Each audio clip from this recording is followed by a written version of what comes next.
All right. I want to talk about this. You know, I always tell people, make sure that you remove the ops. And right now, I can tell you right now, the way Dan Quinn is operating, he always been the ops. He's still trying to take players from us. Keep this in mind. I get it. He got Joe Witt Jr. I get all of that. But for now, the Cowboys had to block the aspect of him taking Al Harris. Speaks volumes. On top of that, I can understand Al Harris to a degree. But for Dan Quinn to also try to get Lunda Wells, he's trying to cripple this particular team. And 9 times out of 10, everything circles back.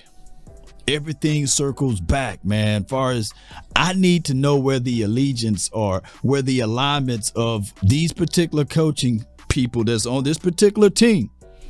Are they pretty much were leaning on the aspect of Dan Quinn, or were they leaning on the aspect of Mike McCarthy? Self-preservation is everything. So that's why I tell people, man, that the Cowboys shouldn't be allowing anybody to interview during the postseason, because you get all confused. We don't know how these conversations works, and self-preservation is always a thing.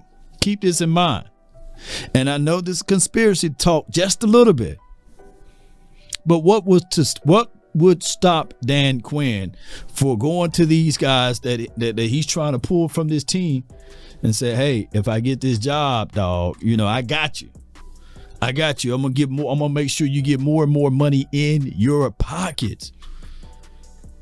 And during the preparation of the playoff game, even they are thinking about, hey, if we end up losing this game, then I'm going to rock with Dan Quinn, or I'm going to do Dan Quinn a solid, right? That's why I say, man, the NFL needs to stop having these interviews during the postseason, because any small distraction is a major distraction when it keeps you from the main goal.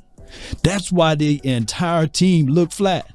Joe Witt Jr. was thinking like, hey, if Dan Quinn get this job, maybe he can call me and I can be the defensive coordinator. Or even Al Harris, he looking at Joe Witt thinking that, hey, I need to be the defensive coordinator if Dan Quinn get this job, right? So now there's confusion within the locker room on the coaching side of it. And I know it could be too deep, but Dirty could be thinking the same thing. What about me as a defensive coordinator? Self-preservation.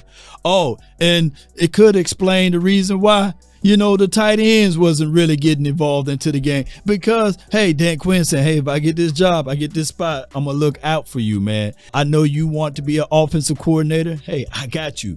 Or I got you in a larger role, a bigger role for my team wherever I go. And now instead of him focusing in on the Packers, now he's thinking, man, what if Dan Quinn leave? What if he goes to this position over here in Seattle, or whether it be Washington, whoever had an opening?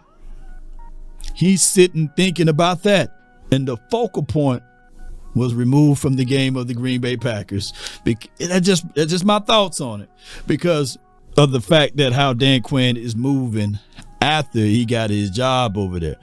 Don't pay attention to what happened on the front end. Sometimes you can pay attention to what's happening on the back end. Now, granted, the Cowboys now block the access of Al Harris and block the access for Lunda Wells. But my only thing is, from here, ladies and gentlemen, why would you have someone on your coaching staff to coach players where their heart is not at, right? They can do it for a check, and I get it. We all do things for money because money pays things. Where are their allegiance at, right? Are they aligned with the Cowboys, or they sitting there mad now because the Jones family blocked them?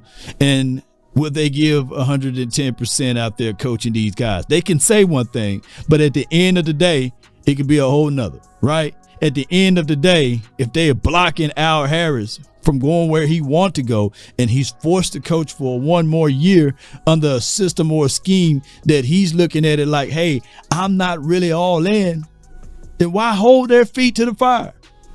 I want everybody that's on this coaching staff to want to be here, to need to say to themselves, I want to be here. Just like for everybody on this coaching staff also. from the offensive side. I want everybody to be here. I don't want people to be giving us only 30% or only 40% because it will show up in these particular games in the future. Post me your thoughts, post me your concerns down below. But Dan Quinn is stirring the pot. He is. DC for life, not for short. Salute.